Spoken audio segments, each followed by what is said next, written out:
Many couples say that weddings are so special because they're a rare opportunity to gather all your loved ones in the same place. But this also means there are a lot of people hoping to get some face time with the newlyweds.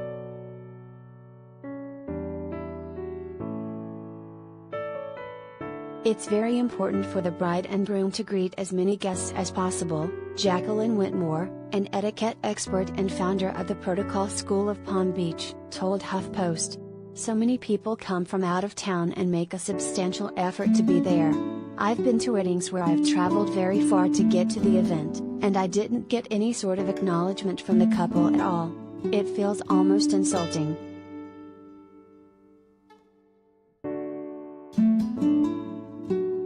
Of course, in most cases, it's logistically impossible to give every single attendee enough time for a proper catch-up.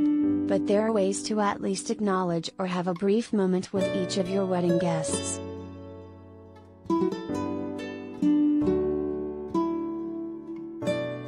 Below, etiquette experts share their tips.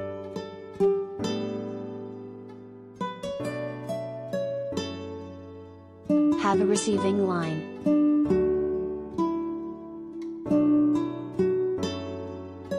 The couple should graciously make time for as many guests as possible, said Thomas Farley, aka Mr. Manners.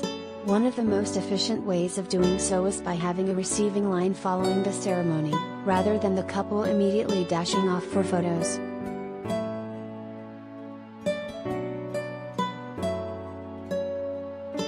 Receiving lines may seem old school, but they do give the newlyweds the opportunity to hug and thank every single guest, and to get the greetings out of the way early so they can focus on simply enjoying the rest of the celebration.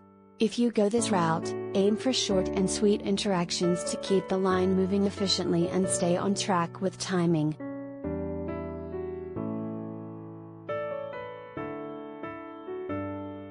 Do table visits.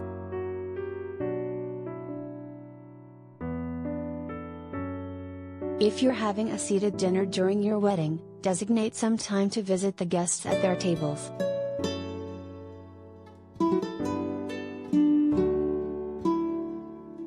Walk by each table for a quick photo op, or say hello and thank them for coming, recommended etiquette expert Juliet Mitchell, also known as Ms. J.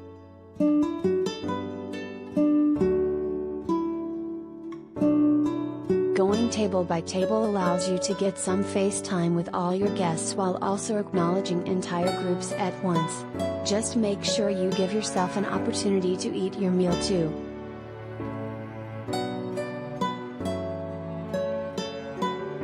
Split the task.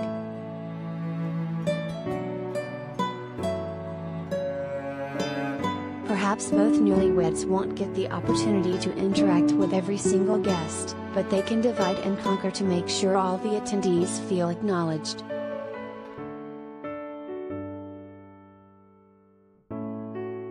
The couple can split the task of kibitzing with their guests, with each member of the couple making the rounds separately at the reception, Farley said. Groomsmen and bridesmaids, along with the parents of the bride and groom, can be ambassadors too, tasked with making the rounds and ensuring all guests feel seen, welcomed and appreciated.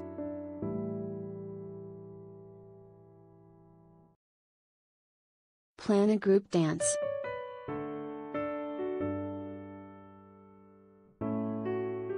The dance floor is another place where you can make memories with your wedding guests. Mitchell suggested having a special group dance moment to encourage everyone to share in the experience with you.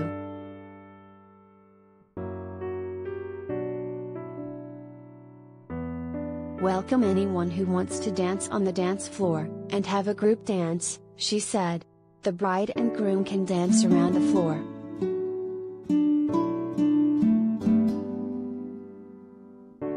Do a room sweep.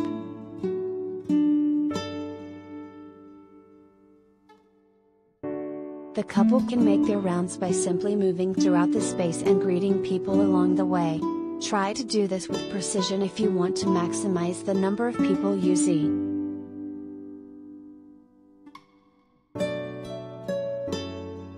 I would recommend what I call doing a room sweep, Whitmore said.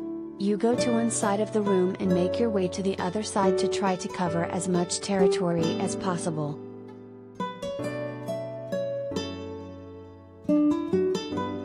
Host a welcome party.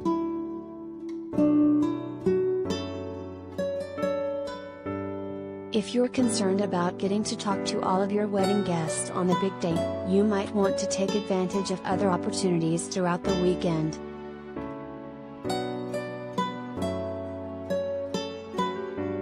Hosting a welcome party for all your guests after the more intimate rehearsal dinner is a great way to get more face time with loved ones and spread out the mingling across multiple days. You might also consider attending the cocktail hour between the ceremony and reception, if you don't need that whole block of time for photos.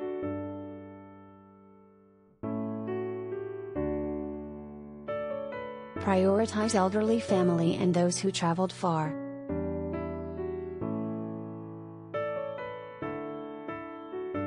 You might not get a quality moment with everyone at your wedding reception, but you should make sure to spend time with certain VIPs.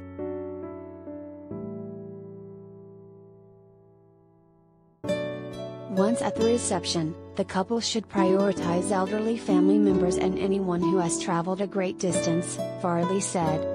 Not having long conversations with the maid of honor, best man or the rest of the bridal party is likely fine, as by now, the wedding party will have spent much time together.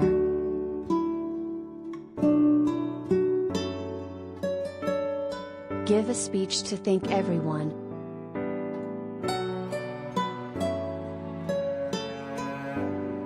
Guests who've traveled far to a wedding like to feel acknowledged in some way. Even if you don't get a chance to have a one-on-one conversation with everyone, you can still recognize their efforts in other ways.